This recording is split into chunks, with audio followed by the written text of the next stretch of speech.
எடப்பாடி தொகுதி தவிக வேட்பாளர் எங்கே என தொண்டர்கள் தேடும் சூழல் ஏற்பட்டிருக்கிறது. இது தொடர்பான விவரங்களை செய்தியாளர் கோகுல் வழங்க கேட்கலாம். கோகுல், விவரங்களை பகிர்ந்துக்கலாம். கோகுல், தொடர்பாக அதிமுக, திமுக, தமிழக வெற்றி கழகம், நாம் தமிழர் கட்சி உள்ளிட்ட 30க்கும் மேற்பட்ட வேட்பாளர்கள் வேட்புமனு தாக்கல் செய்திருக்கிறார்கள். அந்த வேட்பாளர்களுடைய வேட்புமனுக்கள் பரிசீலனையானது இன்று காலை முதல் தொடர்ந்து நடைபெற்று வருகிறது. இந்த பரிசீலனையில் கலந்து கொள்வதற்காக அனைத்து கட்சியை சார்ந்தவர்களும் வட்டாட்சியர் அலுவலகம், எடப்பாடி வட்டாட்சியர் அலுவலகத்திற்கு வந்திருந்தார்கள். இந்த நிலையில் தமிழக வெற்றி கழகம் சார்பாக எடப்பாடி தொகுதியில் போட்டியிடக்கூடிய வேட்பாளர் அருண்குமாரும் வந்திருந்தார்.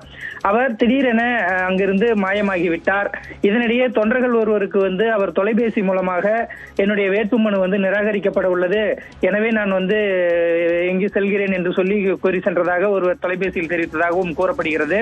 அதே வேளையில் அவர் கடத்தப்பட்டு விட்டாரா என்றும் ஒரு தரப்பினரும், அவர் யாரிடமோ விலைக்கு போய்விட்டாரா என்ற கோணத்திலும் தொண்டர்களிடையே பேசி ஒருவருக்கொருவர் அந்த தமிழக வெற்றி கழக நிர்வாகிகளுக்கு இடையே ஒரு வாக்குவாதம் ஏற்பட்டு அங்கு ஒரு பெரும் பரபரப்பு ஏற்பட்டிருக்கிறது. இதனைத் தொடர்ந்து காவல்துறையினர் அந்த வாக்குவாதத்தில் ஈடுபட்டிருக்கக்கூடிய தொண்டர்களை சமாதானம் செய்து தொடர்ந்து இது தொடர்பாக எடப்பாடி போலீசார் விசாரணை செய்து வருகிறார்கள்.